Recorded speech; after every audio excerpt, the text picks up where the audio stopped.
খবরটা যখন দেখলাম তখন কয়েক মুহূর্তের জন্য, কয়েক সেকেন্ডের জন্য কনফিউজ হয়ে গিয়েছিলাম, একটু দ্বিধায় পড়ে গিয়েছিলাম। তবে সেটা জাস্ট কয়েকটা সেকেন্ডের জন্য। হঠাৎ করে মনে হলো যে একদিক থেকে বোলিং করছেন তাসকিন আহমেদ এবং আর দিক থেকে বোলিং করছেন শোয়েব আখতার।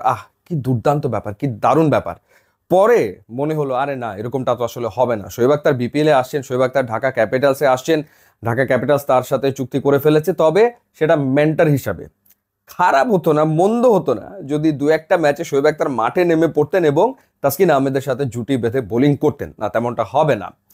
ঢাকা ক্যাপিটালস একের পর এক চমক কিন্তু দেখিয়ে যাচ্ছে। তারা প্রথমে সাইফ হাসানকে দলভুক্ত করেছে, এরপরে তারা তাসকিন আহমেদকে দলে নিয়েছে, সাইফকে তারা রংপুর রাইডার্স থেকে এনেছে।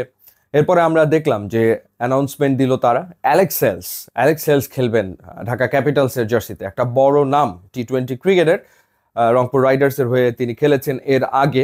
এবং এবার ঢাকা ক্যাপিটালসের পক্ষ থেকে জানানো হলো যে শোয়েব আখতারও আসছেন, তিনি মেন্টর হিসেবে দায়িত্ব পালন করবেন।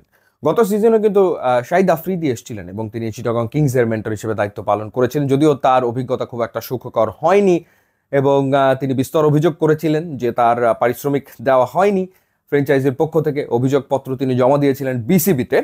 তো আশা করব শোয়েব আখতারের এরকম অভিজ্ঞতা হবে না এবং হওয়ার সুযোগও নেই, কারণ দলটা যেহেতু শাকিব খানের।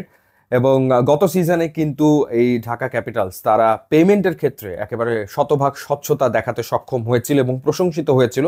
সেই ধারাবাহিকতা নিশ্চয়ই তারা এবারও ধরে রাখবে। এবং চমকের কথা বলছিলাম যে তারা আটঘাট বেঁধে কিন্তু নেমেছে। বিপিএল নিয়ে এখনো অনিশ্চয়তা আছে, নানা রকমের সংশয় রয়েছে। অকশনের তারিখ পরিবর্তন হয়েছে, তৃতীয় দফা পিছিয়ে যাচ্ছে। এখনো অনেকগুলো ফ্র্যাঞ্চাইজি তারা সেই ব্যাংক গ্যারান্টি 10 কোটি টাকার বিসিবিতে জমা দেয়নি, বিপিএল গভর্নিং কাউন্সিলের কাছে জমা দেয়নি। সো এখনো আমরা ঠিক মতো বলতে পারছি না যে অকশনটা শেষমেশ হবে কি না, কিংবা কে কে আসলে বিপিএল এ থাকছে, কবে থেকে খেলা মাঠে গড়াবে। কিন্তু ঢাকা ক্যাপিটালস তারা প্রফেশনাল ভাবেই এগিয়ে চলেছে, প্রত্যেকটা মুভ তারা কিন্তু পেশাদারিত্বের সাথে নিচ্ছে। এবং অনেক লোকাল ক্রিকেটারদের সাথেও কিন্তু তাদের এক ধরনের আলাপ আলোচনা নিজেদের ভেতরে হয়ে আছে যে কারা ঢাকার হয়ে খেলবে। এবং অনেক ওভারসিজ ক্রিকেটারের সাথেও তারা যোগাযোগ রেখেছে। তারা সময়ে সময়ে হয়তো সেই ঘোষণাগুলো দিতে থাকবে। উসমানের সাথে, পাকিস্তানের ক্রিকেটার, তার সাথেও এক ধরনের আলোচনা হয়ে রয়েছে।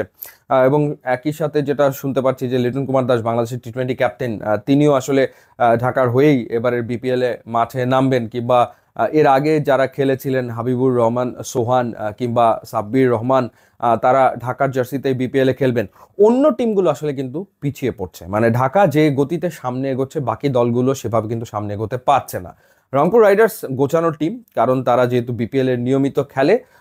রাজশাহী ওয়ারিয়র্স চেষ্টা করছে, তাদের সেই চেষ্টা আছে, প্রথমবার তারা বিপিএল এ খেলবে, কিন্তু সেই দিক থেকে পিছিয়ে আছে সিলেট এবং একই সাথে চট্টগ্রাম।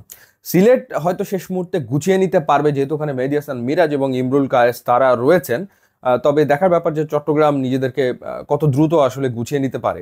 তার আগে যে অনিশ্চয়তা এবং সংশয়গুলো রয়েছে সেগুলো দূর হওয়াটা জরুরি এবং অকশনটা সময় মতো হওয়াটাও আসলে দরকার। সো দেখা যাক। বাট শাকিব খান চমকের পর চমক উপহার দিয়ে যাচ্ছেন, ঢাকা ক্যাপিটালস দারুণভাবে নিজেদেরকে গুছিয়ে নিচ্ছে। সো দেখা যাক শেষমেশ আর কি চমক উপহার দেয় ঢাকার সমর্থকদের জন্য এই দলটা, সেটাই আমরা আসলে দেখবো। ইউটিউব, ইনস্টাগ্রাম লিঙ্ক দেওয়া আছে, আপনারা যোগ দিলে খুবই খুশি হব। And thanks for watching.